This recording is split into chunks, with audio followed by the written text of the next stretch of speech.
22 जनवरी को भगवान की प्राण प्रतिष्ठा पहले देश भर से भगवान के चरणों में अर्पित करने के लिए कुछ न कुछ उपहार लेकर लोग पहुंच रहे हैं। ऐसे ही एक उपहार जयपुर से लेकर एक पूरी फैमिली आई हुई है। उन्हीं लोगों से जानते हैं कि क्या खास है और क्यों पहुंचे हुए हैं, क्या लेकर के भगवान के लिए आप आए हैं, जरा बताएं। थाल सामने दिखाई दे रहा है, बहुत कलात्मक है ये।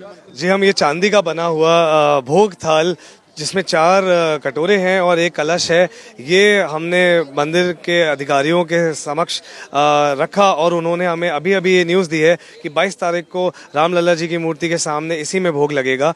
अगर आप को मैं शॉर्ट में समझाऊं कि क्या हमने इसमें बनाया है, तो gold 24 carat gold plated base के ऊपर श्री हनुमान जी बैठे हैं और उन्होंने इस थाल को उठाया हुआ है जिसमें हमने 15 श्लोक सुंदरकांड के 35वें सर्गे के लिखे हैं, जिसमें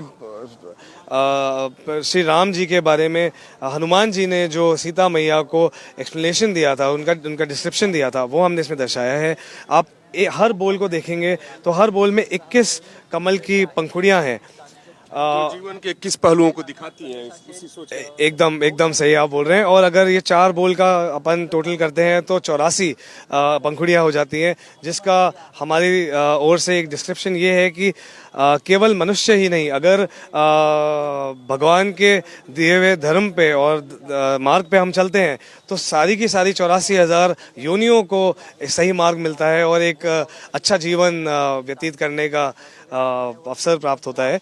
अब ये कलश है जिसमें कलश के बारे में 4 घोड़े हैं, इसके पीछे क्या विचार आपका है? हाँ जी, तो ये 4 घोड़े, जैसा कि हमने पढ़ा है, सुना है कि भगवान राम के रथ के 4 घोड़े हुआ करते थे, जो दर्शाते हैं मूल 4 चीज़ों को, जिसका मैं आपको बताऊं तो कर्म, धर्म, अर्थ और मोक्ष, जो भगवान राम के जरिए हमने सीखा है कि इन चारों चीज़ों को परम रखें अपनी ज़िंदगी में और हर कर्म करने से पहले ये बातें याद रखें। इन 4 घोड़ों ने उठाया हुआ है कलश, जिसमें हमने 9 आकृतियाँ यहाँ पे एम्बॉस करी हैं, जिसमें से आप देखेंगे ये सूर्य देव है, ये पंखी है, ये कोदंड धनुष है, ये स्वास्तिक है, ये पंखी है, ये ध्वज है, और ये भगवान राम का राम तिलक है, ये ओम है और ये शंख है।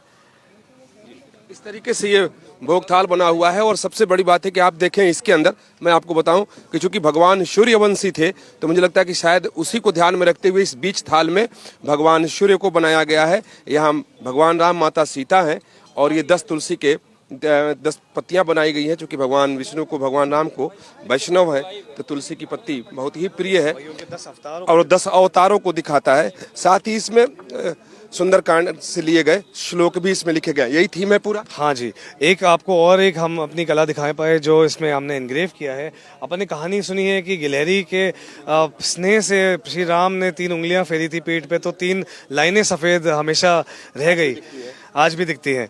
तो यही हमने इसमें दर्शाया है, क्योंकि इसमें एक बहुत बड़ा मैसेज हमें जो समझ में आया उसमें छिपा हुआ है। आप लोग भी गिलहरी की तरह ही हम एक गिलहरी ही हैं इस पूरे बड़े जो राम मंदिर का काम चल रहा है। हज़ारों लोग इसमें लगे हुए हैं मेहनत कितने टाइम से, और यही हमने इससे सीखा है कि छोटा योगदान हो या बड़ा योगदान हो, हम सबका योगदान, अगर हम धर्म के राह पे, राम जी के राह पे चल रहे हैं, तो हम सबका योगदान उतना ही महत्व देता है जैसा बाकी सबको। बहुत ही कलात्मक ढंग से बनाया गया है इस थाल को, कि सुंदरकांड के इसमें श्लोक भी लिखे हुए हैं और नीचे जो आधार बनाया गया है, हनुमान जी वीर मुद्रा में हैं और इस पूरे थाल को दोनों हाथ से उठाए हुए हैं। गदा है, पूंछ उनका सामने है और ये सोने से बनाया गया है और इस थाल को बनाया गया है, ट्रस्ट को समर्पित किया गया है।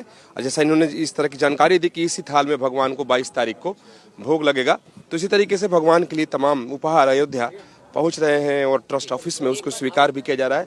तो ये भोग थाल है जिसमें भगवान को 22 तारीख को भोग लगाया जाएगा। वीडियो जर्नलिस्ट अतुल राज के साथ विकास चंद्र, न्यूज नेशन, अयोध्या।